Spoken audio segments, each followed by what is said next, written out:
Good morning. Welcome to the Point. It's November, and in Lansing, they're still talking about redoing parts of the budget. In fact, committee work resumed this past week, but no real progress was made. Lawmakers want to change the law that allowed the governor to go to a board to change where money was allocated, and the governor wants some of the money she slashed in line item vetoes reinstated. So far, no one has blinked, and no one has come up with a compromise. In spite of that impasse, there are some things getting done, including a bipartisan effort to protect those who have been abused from being victimized again. We talked about that with former Secretary of State, now State Senator, Ruth Johnson.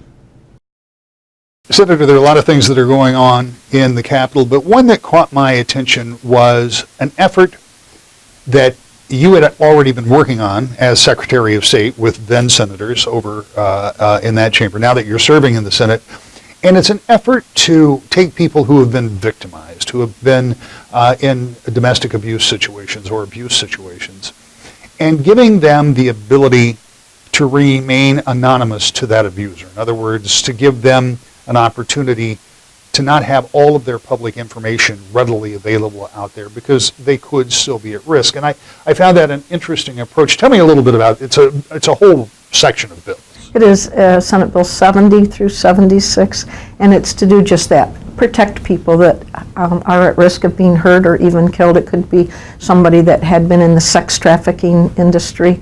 It could be domestic abuse. It could be anyone that's fearful for their life or at least quality of life because somebody's stalking them or trying to hurt them. And we know that we give out those names and addresses readily through the state. And so the first thing we need to do is make sure that we won't do that for those people that have shown that they do need to be protected. And so we did that at the Secretary of State's office. The bill did get stuck, so I'm very fortunate to be back in a different capacity to try to get those through. And these people have no one to lobby for them. They have no one that's really helping them. We're their lobbyists, so it's incumbent upon us as legislators to help people. If you haven't done this, people really should just sit down at a computer and put in their name and find out how much information is readily available. I mean, there are a lot of ways that you can protect yourself, but you accurately point out that these folks don't have a voice necessarily. And some of those things that you or I would not be able to keep from being accessed by FOIA or other means can now be protected under this legislation, would be protected. So it would mean voter registration. What all would be protected for these folks? Yes, so most people will have a state ID of some sort, usually a driver's license or just a state ID. They are on the qualified voter file, which is for sale, and it is quite reasonable, under $30, and people do get it for other reasons. It does have names and addresses on it. None of those things would be shared with the people that have been identified that they need to be in this program. This is not an easy program. They will have to move from where they're currently at when people already know that they're there, and they give up everything to try to protect themselves and or their kids. What do we think in terms of numbers that we're talking about? Maybe it's impossible to know, but how many people out there would this potentially benefit? We're not sure, but we think if it's anything like some of the other states that have something like this, that we're talking hundreds, maybe 1,000.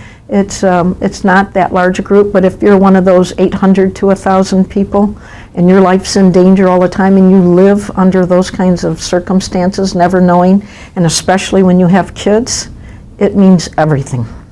And where are we in this process? Well, I'm very pleased to say that it was a bipartisan bill. We had as many Democrats as Republicans that sponsored the bill, and it passed unanimously yesterday, so now it will go over to the House. When you think about the process, and we were talking about this before we started, and I think it's worth mentioning.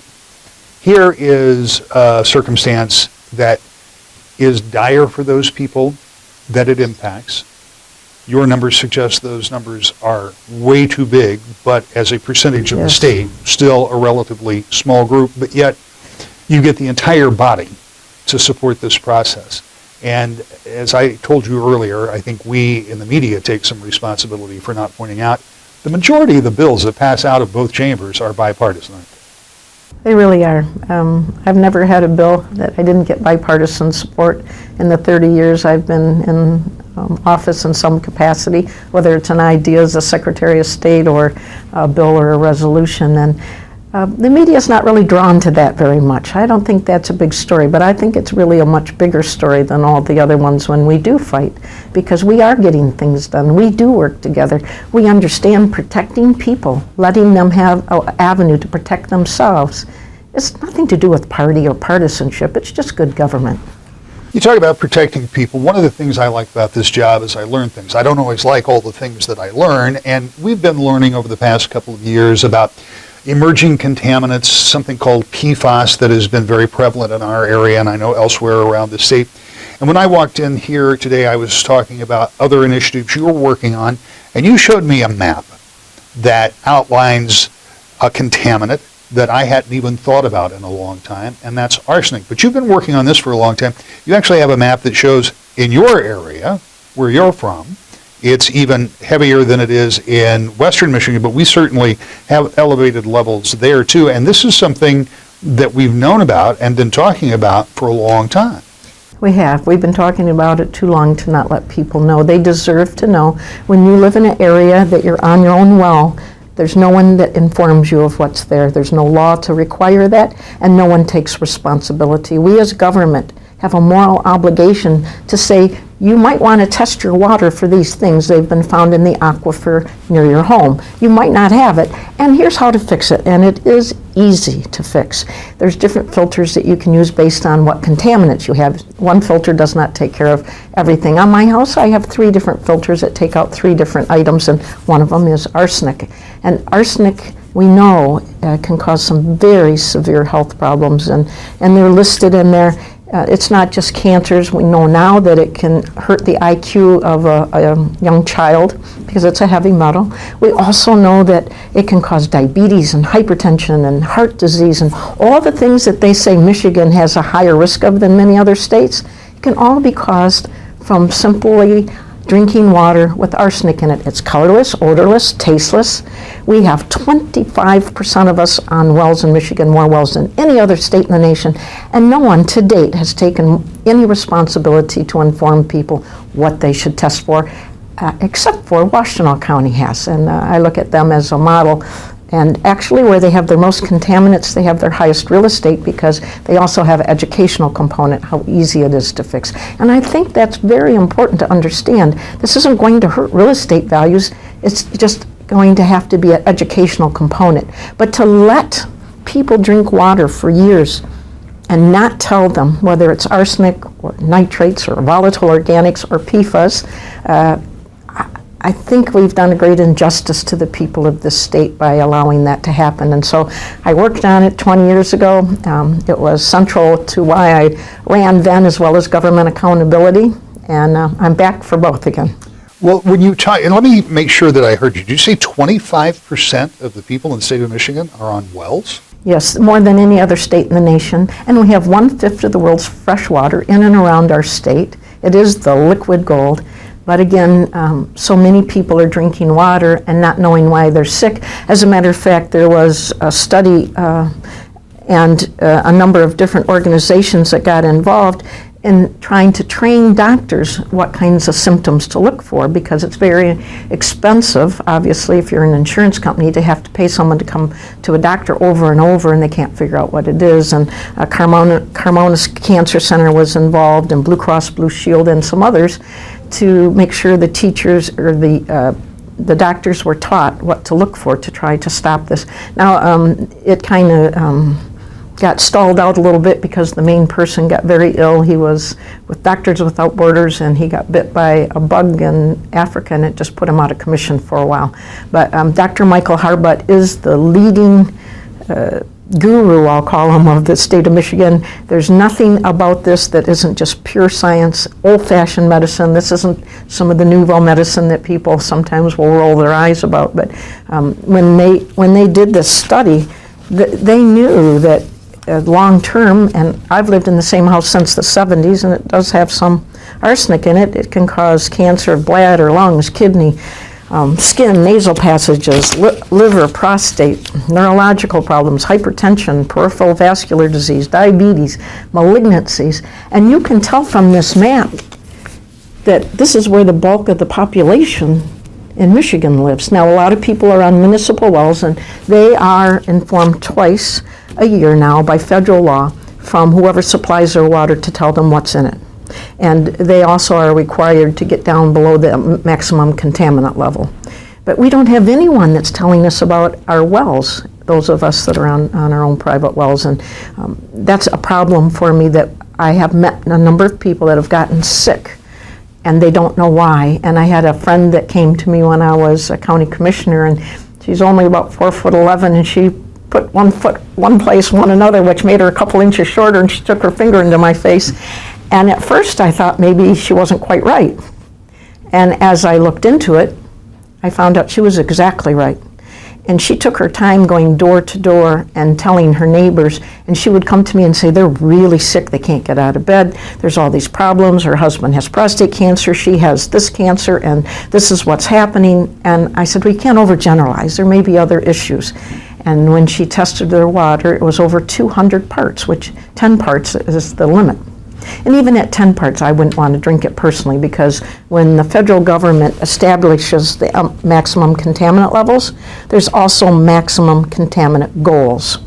But you can't charge someone, say, $500 for a gallon of water. So it is scientific, but also financial when they give those numbers. So no amount of arsenic is good for you. So you've got the study. You also know where the arsenic is. You know what it does. Now, what does the state have a responsibility to do from your perspective? We have a moral obligation, a moral responsibility to let people know what they should be testing their water for. And we may want to do that through the local health departments, but I believe that everyone should receive a piece of mail, just like they do when they have public water, that shows what's on their bill. It could be on a tax bill to save money, it could come straight from the health department, but you should know what you should be testing your water for. You're not going to sit there one day and say, hey hon, maybe we should look up radium and see if it's in our water. It's just not going to happen. And we know that's an issue, or PFAS even, that's a little more public, but certainly nitrates, arsenic, volatile organics, leaking underground storage tanks, all of these things that can cause severe health problems. And what I find most ironic is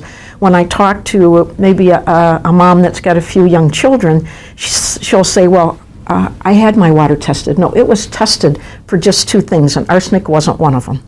And she'll say, but I boil the water. Then you're concentrating the arsenic for your kids. And to not let people know, I think, is a huge moral blunder that really impacts people's lives. And so we were able to get $7.5 million into the budget that would have impacted those of us that are on wells. And it's for knowledge, not to pay for the filters. And by the way, the filters have gone way down in cost. I had 5 of them. You only have to do it at the point source where you drink, because I had a building and there was some in that. At my house I have 2, and at a little cottage I have 1. All of them have arsenic, all in southeast Michigan. But as you noted, it's not just there. And it's easy to fix. We just need to let people know you should test for it, and here's how you can fix it. It'd make a lot of people's health a lot better. And I feel really bad for these young moms that I talk to that are actually boiling it and making it worse and really don't know it. As the legislative year winds down, there are a number of committees and individual lawmakers working on legislation. That includes a group of Democrats that introduced what they called the Reproductive Health Act on Tuesday. The lawmakers were joined by the governor to talk about a package of bills that they say would undo, quote, numerous restrictions on abortion care, end quote, that are in rules and laws adopted by the legislature. This is their way to push back against what they call, quoting again, a national wave of restrictive and all-out bans on access to reproductive health. The bills, some that would require a supermajority, are not likely to be enacted, but the governor said it was important to further the conversation. Our conversation will continue with Muskegon area Democrat Representative Terry Sabo as he talks about a decades-long cleanup plan that is finally funded for completion. That's next. To the Point. Welcome back to the Point. Muskegon's an area that was hard hit during the Great Recession, perhaps harder by past manufacturing that left environmental scars hidden beneath the surface of some of their most important bodies of water. But like the town has redeveloped and thrived in the years since the economic downturn, so has the cleanup of Muskegon Lake and others moved along to the point of seeing the finish line. We talked with Muskegon County Representative Terry Sabo about that.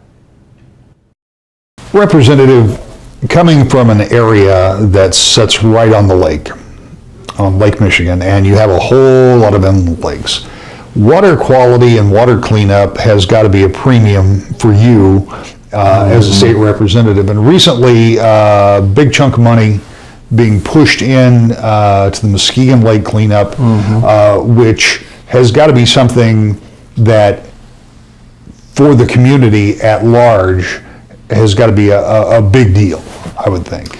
Yeah, as everybody in Michigan is concerned about water and water quality, for us folks in Muskegon, we take it another step further because we have Muskegon Lake that's right downtown Muskegon, and of course then White Lake to the north in the northern part of the county.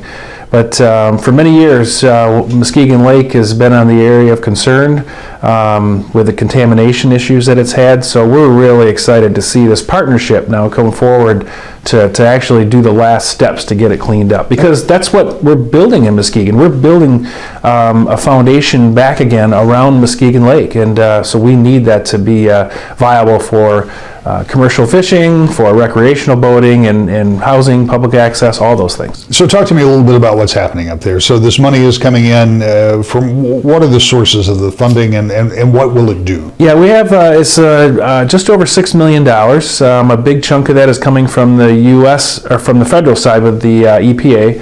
And then we have some that's coming from EGLE, the former Michigan Department of Environmental Quality. And then also an organization or a business, TDY Industries, which is the former Teledyne Continental company, is also contributing some funds as well. And we're going in to do the last step to get Muskegon delisted from that area of concern. So we're pretty excited about it. This has been a decades-long issue with White Lake that you mentioned, as well as Muskegon Lake. But as you point out now, this is really kind of coming to a conclusion. Yeah, it's really unfortunate. For decades and decades, we really looked at Muskegon Lake as our wastewater treatment facility. In other words, let's just dump all of our waste in there and it goes away and then we're all good. And I blame that on the lumber industry. I blame it on foundries, factories, because in a lot of issues we didn't really know much about it. But then to get on that list, I'm just going to give you an example. I remember back in the mid-1970s, I think it was, when I was a child and my grandfather would take me out fishing on Muskegon Lake, and it was well known, don't eat the fish. We can catch them, just don't eat them. We got to throw them back in. And that was a horrible situation. I mean, some people would even catch fish and take them home, and then they'd smell like petroleum or gasoline. It was just not a good situation for Muskegon. And so to see how the transformation has happened over the years to get some of these things cleaned up, which has taken a lot of work, taken a lot of money, it's really pretty exciting to see. What does this mean for downtown Muskegon? I think you and I have had this conversation before, but I don't know. I can't tell you what the day was, but there was a moment when I drove into downtown Muskegon, I was like, wait a minute. What's going on here? Because it didn't look the way it once did. It's been transformed. Streets have been reconfigured. Buildings have been built. There are roundabouts. There are all kinds of things that are happening right down there by the lake. That's right. That have changed fundamentally. You have had the demolition of some old industrial type sites that have changed the landscape. So in addition to all of that that's going on, to have the lake being brought back to viability, if you will, what does that mean for a downtown area? Yeah, I think it really means a lot because, in my opinion, Muskegon is probably one of the fastest growing communities in all of Michigan. When we have currently over $1 billion in development happening within the county lines, there's a major transformation taking place. So to see all this happening around Muskegon Lake, which is now in its final stages of being delisted, I think it just is nothing but positive for our community. Not only for the people that live there, but for the people that are going to be visiting in the future, because recreational boating is a big deal for us in Michigan, and as well on the west side of Michigan, but also our deep water port capabilities. We currently have over 1 million ton a year coming through the channel into the only natural deep water port on the west side of Michigan. So we're building a really strong foundation in our community around Muskegon Lake, so we need something like this to come together. Well, and let's face it, when you go back to the mid-2000s, the entire state was hit hard, but Muskegon, during the Great Recession, got hit particularly hard with the loss of jobs and no doubt people moving away. But you look at it now and you're building new housing right downtown. There are houses that are being built on one street. There's a big condo complex that's being built one block away from that. I mean, that is a remarkable turnaround, and granted, it's been a decade plus, but still, that's a pretty remarkable turnaround. Yeah, it's been we've had our issues in the greater Muskegon area over the years with crime, the different developmental things downtown, i.e. the Muskegon Mall. We took out a lot of old buildings to do that, and it's been a long time struggle to get back on our feet again. And if you haven't been to Muskegon lately, you really need to try to take an effort to get over there and see what's going on, because there is so much happening. And again, we're doing this right around Muskegon Lake, and this has all got to come together. If we're going to have a community that's going to survive and is really going to benefit. Going back to the lake a little bit, do we have any idea what length of time this process will take to kind of finish the cleanup and get things kind of back to where they should be? I don't know, but what the answer to that is. But it certainly, is not going to happen overnight because the contamination didn't happen overnight. So it's been a long process, but I do believe that we are in the final steps to making this come together. Really, the Muskegon Lake Watershed Partnership is the driving force behind all of this in dedicating their personnel, which is all volunteer. About 30 members, I think, are in that organization, and they've invested millions of dollars through grants, private financial contributions. This has been a long time coming, so we're excited to see all this come together. Well, you talk about it, it's a long-term process, and it's already been going on for a long time to get it cleaned up. When this is completed and when the water is certified by whatever process that it has to go through, does that kind of become the capstone of what's happening in Muskegon because of not just the cleanup, but we talked about some of those old industrial sites that have been torn down or being renovated. Some of them are going to be redeveloped, and the redevelopment that's already happened downtown. Does this kind of signal, like, not that we're done, not that you stop progress, but this is kind of, okay, we've gotten to this point, and this kind of says we're back? Yeah, I really think it just describes the people of Muskegon as a whole and the resiliency, because don't get me wrong, the lumber industry was great for Muskegon, the foundries, the factories, it was all very good for Muskegon, provided a lot of jobs for a lot of people over the years, but we've now had to pay for it with the cleanup of the lake, and to go through this process, and it's been a long process, 32 years I think it is now, of being on this area of concern. We've got the finish line in sight, and I think it just goes to show you when we all put our heads together, work together, we can make things happen, and Muskegon is a great example of it. When we come back, what do we expect for the rest of the year in Lansing? That's next. To the Point. So the House is scheduled to be in session in Lansing this week and then take a 3-week break before coming back for 3 weeks in December. That's a total of 12 session days left in the year. The Senate's posted for 14, but still, there's time to get an agreement on that budget if everybody really wants to. If they can come to some kind of a negotiated agreement, we'll be watching that and telling you about it every Sunday morning at 10 o'clock right here on Wood TV 8 for To the Point.